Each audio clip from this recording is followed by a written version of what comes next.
Ce programme vous est présenté par France Bleu Loire-Océan. Première radio sur l'infotrafic en temps réel. À retrouver sur le 101.8. Ce qui est bien dans les salons, c'est qu'il y a plein de petits bonbons.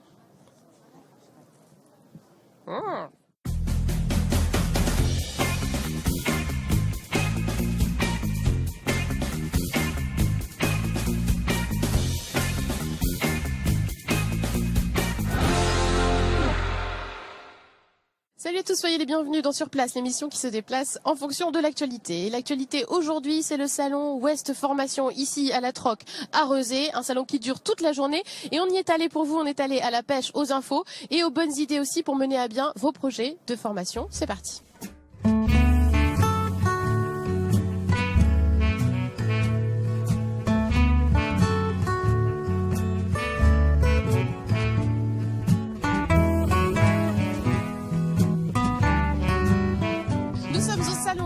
Formation, deuxième édition organisée par l'association Aspro que vous représentez. Jean-Yves Lanton, bonjour.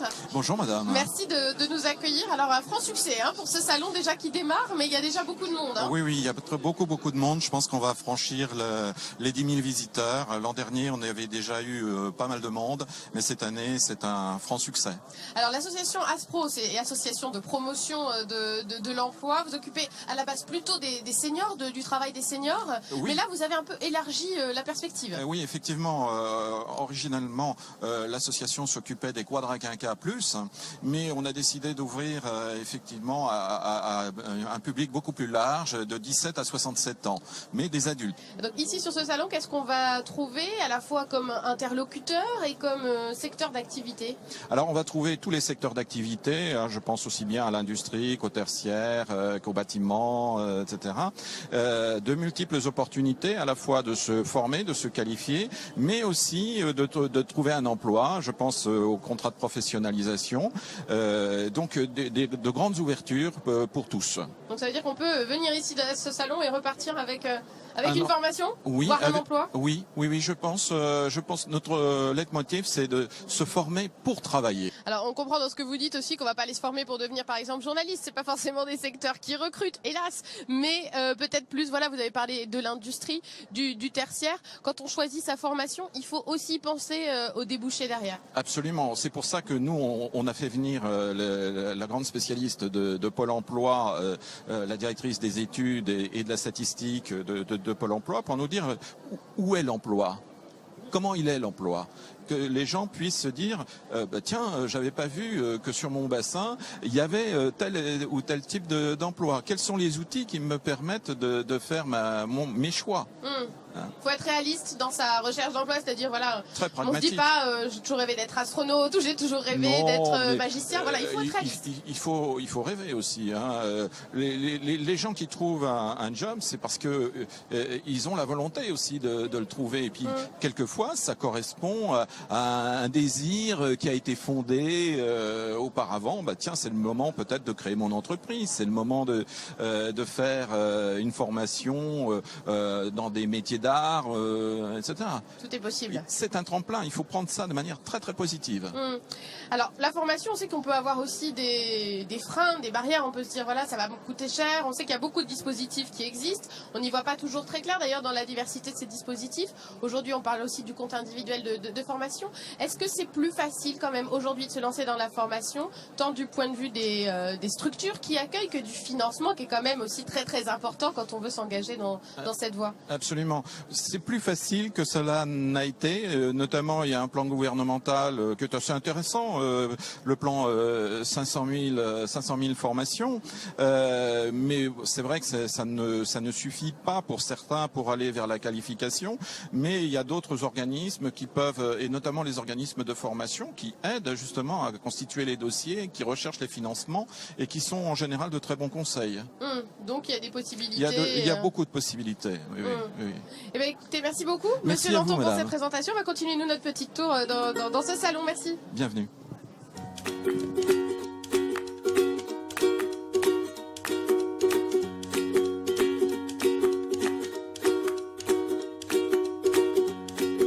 Je suis avec Déborah et Julie. Elles ont beaucoup de choses à nous dire sur la formation. Alors vous, pourquoi vous êtes là aujourd'hui? Alors nous, on est en formation orientation à Antenna, aux herbiers. Et on est un peu paumé, quoi. On est venu là pour voir ce qui nous plairait. Voilà, donc c'est pas mal. Alors vous, c'est quoi votre parcours en fait? Mon projet pro, c'est être peintre en bâtiment. D'accord. Et donc vous êtes en formation orientation, une structure qui vous accompagne pour vous aider dans ce projet? Ouais, voilà, dans l'orientation, ouais.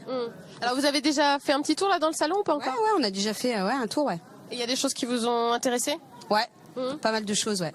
Dans votre secteur, il y a quand même du boulot, non? Dans le secteur de peintre en bâtiment? C'est très dur de se former vers chez nous en Vendée, c'est très dur. Ouais. C'est super dur, ouais.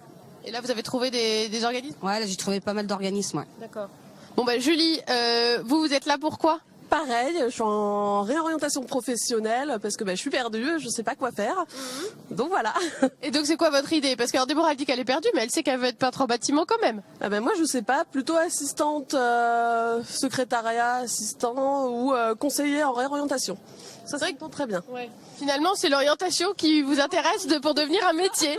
C'est ça, le fait d'aider les autres qui sont un peu perdus. Puis comme je m'y retrouve, c'est mieux quoi. C'est vrai que sur ce genre de salon, on se dit il faut peut-être arriver avec un projet. C'est pas évident quand on sait pas où on veut aller. C'est ça. Du coup, on est un peu perdu parce qu'on découvre un peu tout, on sait pas trop quoi faire. Ça nous permet aussi de nous ouvrir et de voir autre chose, de se dire ça j'y ai pas pensé, je vais faire ça quoi. Et vous faisiez quoi avant? Ça fait 5 ans que je n'ai pas travaillé. Oui. Et avant, j'ai fait un bac compta gestion. D'accord. Donc vous cherchez plutôt dans autre chose. Autre chose. Ouais. Parce qu'après, c'était plutôt l'agroalimentaire, l'industrie, et du coup, pas trop quoi. Donc, plutôt faire autre chose, voilà. Donc je suis avec Carole et Louisa qui sont au salon West Formation. Pourquoi vous êtes venues ici aujourd'hui? Alors moi je suis venue parce que aujourd'hui sur ce salon, je constate que le métier de VDI n'est pas représenté. Donc la VDI c'est la vente directe à domicile. C'est une manière de pouvoir se réinsérer sur le marché du travail quand on est au chômage ou quand on est à mi-temps et qu'on cherche à diversifier son activité ou avoir un complément de revenu. Et donc voilà, je suis là pour pouvoir explorer un petit peu, rencontrer Louisa, puisque du coup je lui parlais directement de mon opportunité d'affaires. Enfin voilà. Donc alors si on dit ça, c'est VDI, c'est si on fait co-réunion Tupperware, Thermomix, toutes ces choses-là? Justement non. Alors effectivement, ancestralement, Tupperware c'est le king de la VDI. Maintenant aujourd'hui la VDI c'est quand même un métier qui est de plus en plus prisé par les ménagères ou bien les personnes qui sont à mi-temps, parce que les personnes qui sont à mi-temps ont du mal à cumuler deux mi-temps, surtout les ventes en boutique, elles ont beaucoup de mal à cumuler deux travails qui leur permettraient de vivre correctement. Donc ça s'adresse à ce genre de personnes et aujourd'hui beaucoup de personnes font carrière dans la VDI. C'est plus simplement un complément de revenu là pour amuser madame pendant que monsieur ramène l'argent à la maison. On développe des carrières avec des revenus qui sont pas plafonnés. Donc vous n'êtes pas en recherche de formation, vous êtes un stand ambulant finalement. Exactement, c'est ça, tout à fait. Voilà. Bon merci Carole. Et vous Louisa, alors vous êtes venue pourquoi sur ce salon? En fait moi je suis en pleine reconversion, donc je suis venue pour les formations. Parce que j'aimerais changer de branche. Avant, j'étais dans la restauration. Là, j'ai envie de changer. Je suis en découverte. Voilà. Vous avez déjà repéré des choses là qui pourraient vous intéresser? Pas trop parce que je viens d'arriver. Donc voilà. Alors, je suis avec Vincent. On voulait savoir pourquoi vous êtes venu au salon West Formation aujourd'hui.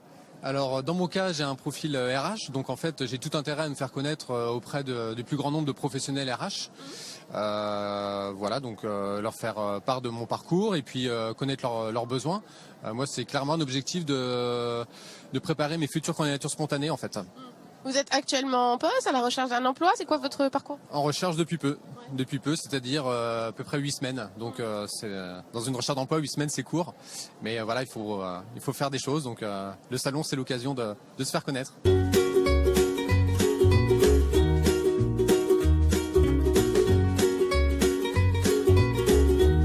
Je suis avec Josette Barraud, bonjour. Bonjour. On vous vole quelques minutes avant votre conférence. Vous allez parler un peu de la situation du bassin de l'emploi, ici, localement, pour savoir un peu quels sont les secteurs aussi qui recrutent, c'est bien ça? Donc ce qu'il faut savoir, c'est que la région a quand même un marché du travail fortement ancré sur le tertiaire. On dit toujours l'industrie, mais le tertiaire se taille aussi la part du lion. Donc, alors le tertiaire, c'est bien sûr, c'est vaste, mais justement, c'est ce qui fait la richesse. On a aussi une agriculture qui est diversifiée, donc les métiers de l'agriculture qui recrutent aussi. Ça, on s'y attend moins à trouver l'agriculture, mais c'est quand même un secteur qui recrute. Oui, c'est quand même un secteur qui recrute, qui a toujours besoin, qui est souvent en tension justement parce que ils ont besoin d'une main d'œuvre à un instant T, notamment en ce qui concerne toutes les récoltes et le tissu quand même est relativement varié et du coup ils ont besoin un besoin de main d'œuvre rapide et rapide non pas dans la dextérité mais je dis